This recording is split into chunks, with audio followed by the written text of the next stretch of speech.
नमस्कार। हम अध्याय 2 के अंतर्गत आज गुप्त वंश के बारे में बात करेंगे। गुप्त साम्राज्य 240 ईस्वी से 550 ईस्वी तक। सबसे पहले श्रीगुप्त, यह गुप्त वंश का संस्थापक था। जानकारी के स्रोत प्रभावती गुप्ता के पूना ताम्रपत्र अभिलेख में श्रीगुप्त को आदिराज कहा गया है। घटोत्कच, यह श्रीगुप्त का उत्तराधिकारी था। चंद्रगुप्त प्रथम, यह घटोत्कच का उत्तराधिकारी था। चंद्रगुप्त प्रथम ने महाराजा धीराज की उपाधि धारण की। चंद्रगुप्त प्रथम ने 319-320 ईस्वी में गुप्त संवत चलाया था। समुद्रगुप्त 335 से 375 ईस्वी, यह चंद्रगुप्त प्रथम का उत्तराधिकारी था। समुद्रगुप्त के दरबार में प्रयाग प्रशस्ति का लेखक हरिसेन रहता था। प्रयाग प्रशस्ति गुप्त वंश का महत्वपूर्ण ऐतिहासिक स्रोत है, जिसमें समुद्रगुप्त की राज्याभिषेक, दिग्विजयों व व्यक्तित्व पर प्रकाश डाला गया है। समुद्रगुप्त ने अपनी विजयों की उद्घोषणा हेतु अश्वमेध यज्ञ करवाया। समुद्रगुप्त के अश्वमेध प्रकार के व वीणा बजाते हुए सिक्के मिले हैं। समुद्रगुप्त को गायन में रुचि व दक्षता के कारण कविराज की उपाधि प्राप्त थी। समुद्रगुप्त की विजय। इतिहासकार स्मिथ ने समुद्रगुप्त को भारत का नेपोलियन कहा है। सबसे पहले आर्यावर्त की विजय। इसमें समुद्रगुप्त ने 9 राजाओं को हराया। यह अभियान 2 चरणों में संपन्न हुआ। 9 राजा रुद्रदेव, मतिल, नागदत्त, चंद्रवर्मा, गणपति नाग, नागसेन, अच्युत, नंदी व बलवर्मा थे।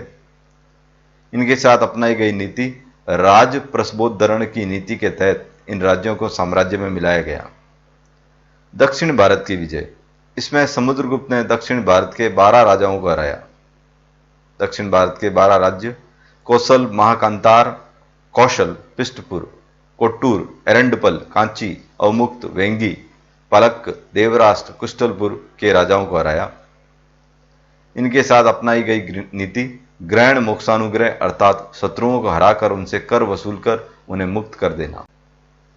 मध्य भारत की विजय। समुद्रगुप्त ने मध्य भारत की 8वीं जातियों को हराकर उन्हें अपना दास बनाया।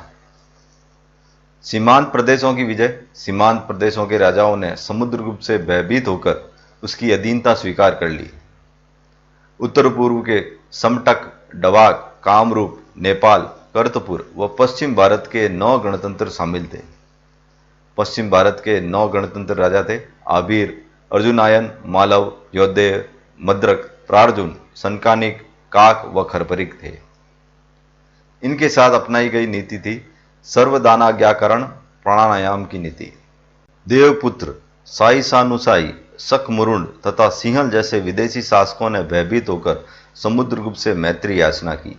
इनके साथ में आत्मनिवेदन, कन्योपायन, गुरुत्व मंदकित, स्व विषय भुक्ति याचना की नीति अपनाई गई, अर्थात उनकी पुत्रियों से विवाह करके उनके राज्य लौटाना।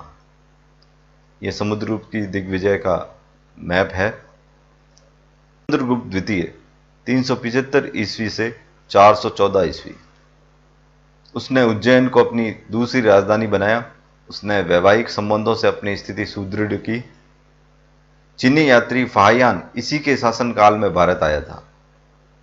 इसके दरबार में कालिदास व अमर सिंह जैसे विद्वान रहते थे।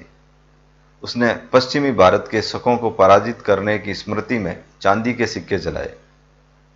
उसने गुजरात, मालवा, काठियावाड़, सौराष्ट्र व बैक्ट्रिया तक अपना साम्राज्य बढ़ाया। अगला राजा कुमारगुप्त प्रथम 415 ईस्वी से 455 ईस्वी। उसने बड़ी संख्या में मुद्राएं चलाई। बयाना राजस्थान से कुमारगुप्त की 623 मुद्राएं मिली हैं। भीतरी स्तंभ लेख से कुमारगुप्त के बारे में जानकारी मिलती है। उसने नालंदा विश्वविद्यालय की स्थापना की। यहाँ देश विदेश से छात्र शिक्षा ग्रहण करने आते थे। इसमें 10,000 से अधिक शिक्षक व छात्र थे।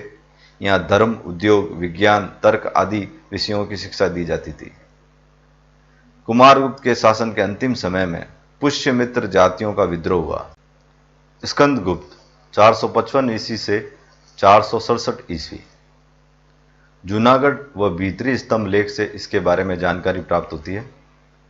उसके शासनकाल में पुष्यमित्रों व हुणों का आक्रमण हुआ, जिसमें उसे सफलता प्राप्त हुई। उसने सौराष्ट्र में मौर्यों द्वारा निर्मित सुदर्शन झील का पुनरुद्धार करवाया। उसने वाकाटक वंश व नाग वंश के आक्रमणों को भी विफल किया और उनके क्षेत्रों पर अधिकार किया। उसकी मृत्यु के साथ ही गुप्त साम्राज्य का विघटन प्रारंभ हुआ। शेष अगले अध्याय में बात करेंगे।